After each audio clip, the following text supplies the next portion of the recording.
આપણે સંપ અને સ્નેહ કેળવીને ભગવાન ભજવાના છે. અને જ્યાં સંપ છે ને ત્યાં ભગવાનનો અખંડ નિવાસ છે. અને સંપ છે ને ત્યાં જ લક્ષ્મી વસે છે.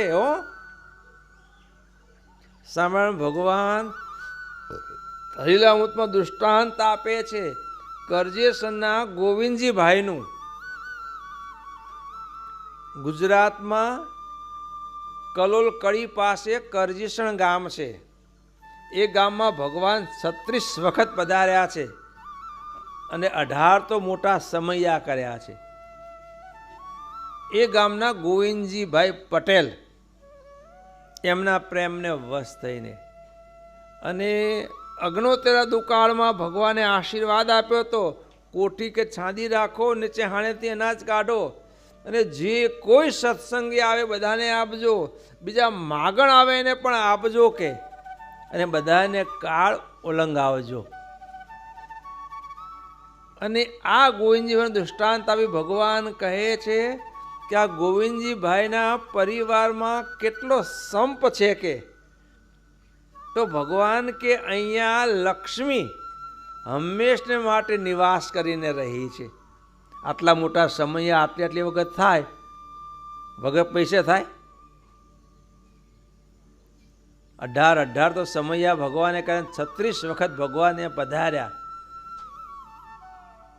એટલે કે ભગવાન કે આ સંપ છે ને એમના ઘરે તો લક્ષ્મી અખંડ નિવાસ કરીને રહી છે.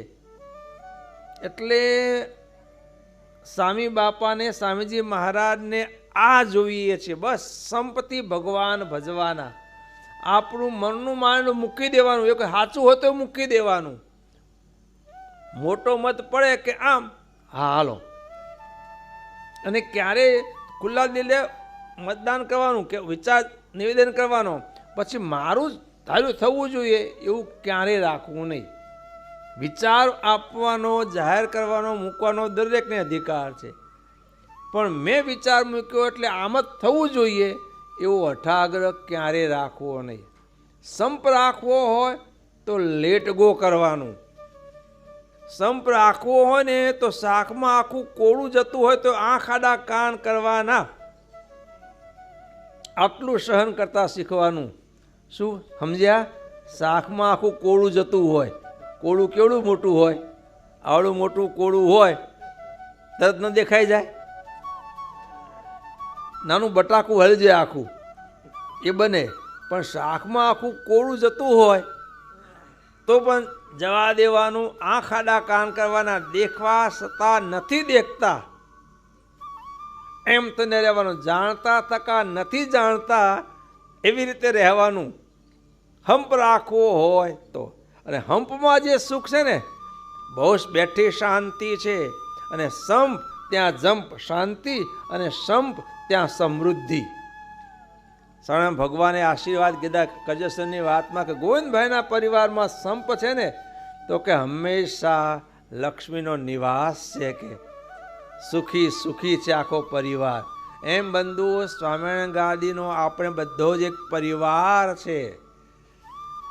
માટે આપણે દરેકે અમારે તમારે સહન કરીને પણ સંપ રાખવા ઉપર ધ્યેય રાખવાનો. માટે એક જીવનમાં સુખિયા થવા માટે, સત્સંગ પરાયણ જીવન વ્યતીત કરવા માટે એક હંમેશા સંપ રાખવાનો. વિચાર કરવાનો, ઘરમાં 5 સભ્યો હોય છીએ, આ હાથના 5 આંગળા હરખા છે? એક હાથના જ 5 આંગળા સરખા નથી. કુટુંબના પરિવારના 5 સભ્યો હોઈએ એક જ લોહીવાળા, તોય પણ બધાના વિચાર સરખા હોતા નથી, સ્વભાવ સરખા હોતા નથી. તો પણ આપણે આપણો વિચાર જતો કરીને કુટુંબને આખું જૂથમાં જાળવી રાખવા આપણો વિચાર જતો કરીએ છીએ ને. એમ બંધુઓ, જેમ કુટુંબમાં આપણા કુટુંબની પ્રગતિ માટે, કુટુંબની લાજને માટે આપણે આપણો વિચાર જતો કરીને પણ, સહન કરીને પણ સંપ જાળવીએ છીએ. ભાતૃભાવ રાખીએ છીએ. એમ બંધુઓ, આ સત્સંગ પણ આપણું કુટુંબ છે. આમાં પણ બંધુઓ આપણો વિચાર જતો કરીને હંમેશા સંપ રાખવા પ્રયત્ન કરવાનો. એ જતું ને હું જતું કરું, હા ભાઈ, જતું કરે ને એના ઉપર જ મોટાનો રાજીપો છે. બાપાશ્રી પોતાની વાતોમાં કહે છે, હું કેસ જીત્યો એમ કોઈ કરે ને, બાબા કેસ તો કે વાળ કહેવાય. શું કહેવાય? બાપાશ્રી વાતોમાં કહે છે કેસ તો વાળ કહેવાય કે.